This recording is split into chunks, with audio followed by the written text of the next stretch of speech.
For this Wednesday, you guys have a descending and a ascending ladder. Starting at 25, going down by 5s and back up by 5. So 25, 20, 15, 10, 5, 10, 15, 20, 25 of kettle swings and box jumps. We'll go 53 for the guys today, 35 for the ladies. Normal box height at 24 and 20 inches. So obviously it's not a very heavy kettle. It's a pretty traditional kettle weight. We're looking for you guys to hold on to majority of these sets pretty much unbroken throughout. Now maybe as we get to those later rounds like that 15, 20, 25 on the back end of the workout, we might have to break this up in about 2 sets. But anything more than 2 sets, we're probably looking at too heavy of a weight here today.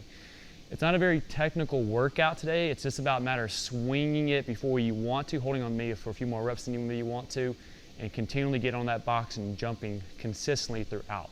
Obviously, the speed of the box jump is going to be kind of imperative to the score a little bit here today, so that will be a little bit of a factor. Time domain today, we're looking for the average. A good goal will be somewhere around that 15 to 18 minute window, give or take a little bit. I think some of the better scores will be somewhere around that 12-minute time frame. If we were in a class setting or time cap, we'll probably be somewhere around that 22-minute area right in there. So for this Wednesday, not a very technical workout. It's just kind of grind through it today. Moving into our warm-up and activation like we normally do today, we're going to go into a 4-meter run. Just nice and easy to get the heart rate moving. From there, you guys are going to go into a 6-minute easy AMRAP. You guys are going to do 12 jumping lunges. So you should know this by now. It's a little jump in the air. 1, 2, 3, 4, so on and so forth. That's too difficult. You guys can always just do a reverse lunge or a forward lunge. Either way is fine, just in place. If you don't necessarily like lunges, you do some air squats, all perfectly fine. Moving to 5 inchworms, go down, touch them toes, try to keep the knees locked out as best you can. To a push-up position, walking the hands back in. All right, still nothing too crazy. From there, you got 10 reverse V-ups, Kel's Favy here. Being in a push-up position, just hop the feet in, hop the feet out. So no push-up at all, just keeping the elbows locked out the whole time. Once you finish out that 6 minutes, our activation piece, remember for the activation guys, we're just trying to warm up specific muscle groups. We're not really trying to get the heart rate up per se. We're trying to get certain areas warmed up for the workout today. You guys are going to do a single leg glute bridge hold. You'll do 20 seconds per side. So just bridge up and hold that for 20 seconds. All we think about doing is pressing through that heel, that leg right here, that hamstring, that glute, so it's going to be activated. He's going to keep that core tight the whole time. So do 20 seconds on one side, 20 seconds on the other side. From there, he's going to move into 21 calf raises. We're going to do 7 with the toes out, 7 with the toes forward, and 7 with the toes facing in. So if you got a plate, you can stay on the edge of a plate. You can just do it on the floor like Kel's doing right here. That's perfectly fine. So just kind of working on the lateral and the medial and the whole calf in itself from the different angles that we're doing there. Get ready for some box jumps. So after those 21, you're going to do 10 up-down planks. So the way this is going to look, you're going to be in a plank position. All right. From there, he's going to come up on one hand, and then up on the other hand, and then down, and then down. So he started with his right arm first. The next rep, he would want to start on his left side, locking, locking, down, down, then go to the right side, alternating back and forth as best you can there. All right, so that would be 1 rep, 2 reps, 3 reps. You guys are going to do 10 reps there, and you're going to do this for 2 rounds. That's warm up and activation today. Pre-WOD mobility for you guys. We have a single leg pancake. So feet out wide, he's just going to lean to one side. You guys will camp out there for 1.5 minutes. 1.5 minutes, 90 seconds. He'll then go the other side, 1.5 minutes there. All right, just kind of warm up the hamstrings, get the calves kind of loosened up a little bit.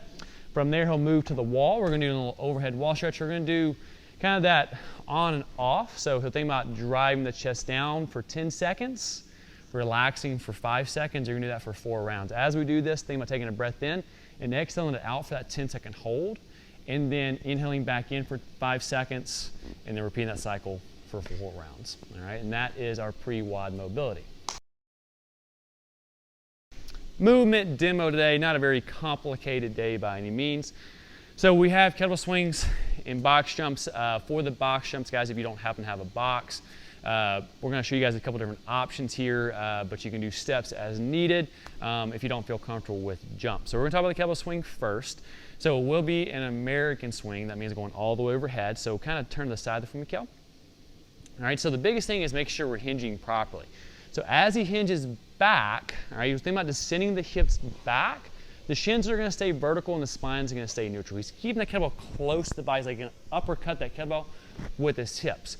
He drives with the hips aggressively with that little punch at the top. When we get to the top, our belly should be tight and elbows and wrists are locked out with the bottom of the bell facing vertically towards the ceiling. As he comes back down, he's going to keep it kind of close and receive it just like a shock and back to the top again. So he's waiting to the last second to get that hinging pattern again. He's kind of playing chicken with the zipper here. All right, as he comes back down for each rep. So that way we're really getting the glutes and the hamstrings, and that posterior chain is what's going to be driving that kettlebell, and the arms just kind of guide the kettlebell where to go. So that'll be your kettlebell swing. Make sure you're keeping your feet flat as well. If you don't have a kettlebell, all you have is a dumbbell. You guys are going to do alternating dumbbell snatches. So just like the same concept, same hinging pattern, but let's bring it overhead.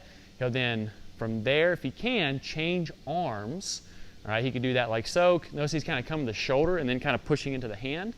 Or you can kind of go a little bit quicker and just go drop right into that next one.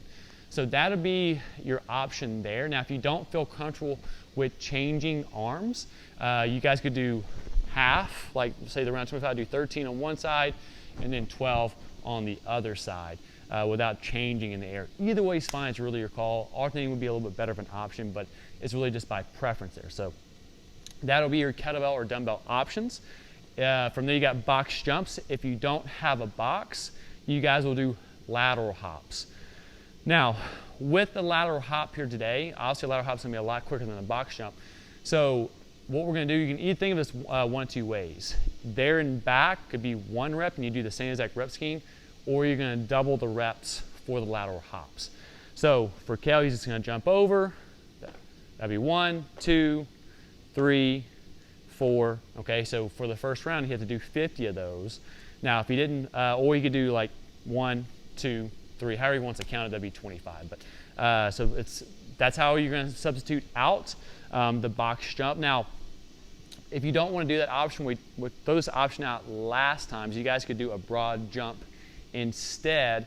Like we said, we probably would recommend about 5 feet for the guys, 4 feet for the ladies, give or take a little bit here. So you can readjust that length, that broad jump as needed. So for instance, like Kel's gonna start on the seam right here. He'll then jump over the next seam. He needs to clear that seam. That would be 1. He'll jump back over. That would be 2, to have a little bit more of a simulation like the box jump itself. So it's also a really good option if you guys want to try that out today. What I'd recommend is just keep the same amount of volume there. So if I'm going to do the broad jump volume, I'd still do 25, 20, 15, 10, 5, so on and so forth there. And that's movement demo.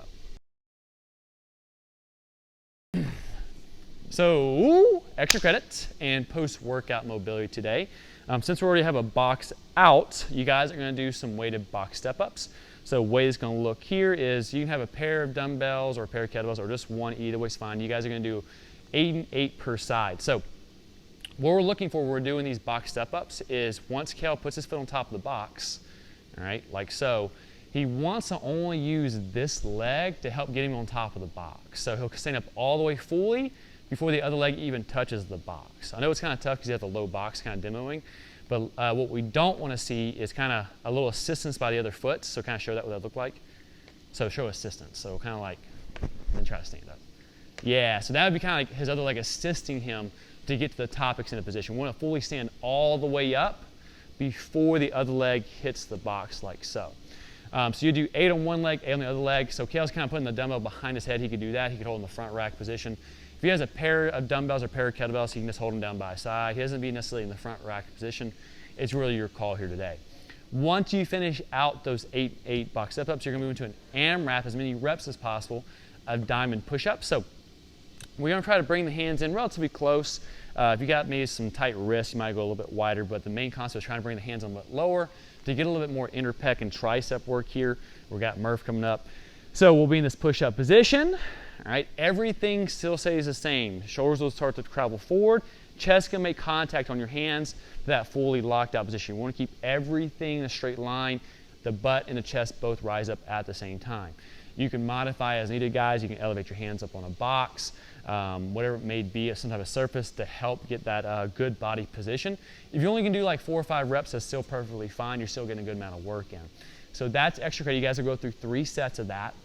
For your post-workout mobility, you guys seated forward fold. You guys will camp out there for 2 minutes. All right, so feet together, just falling forward. You guys get a lot of box jumps, stuff like that, a lot of hinging motions. So we're going to loosen up those hamstrings and calves again. From there, you're going to move into seal pose. So what you'll do is be belly facing down towards the floor. You're going to press that chest up tall, sink those hips down. You'll camp out there for 1 minute. And then lastly, we have figure 4 here today. You've done this before, so you should have a general idea what's happening now. So kind of like a variation of the pigeon stretch. He'll scoot in close to the wall, flip over. He'll bring one leg on top of the other. And relaxing this leg that's on the wall to allow his hips to sink down. That way he's getting a nice stretch on this bent leg right here. But the biggest thing is relaxing this leg, let your hips settle down. And you'll do 1 minute per side, and that's a wrap for your Wednesday.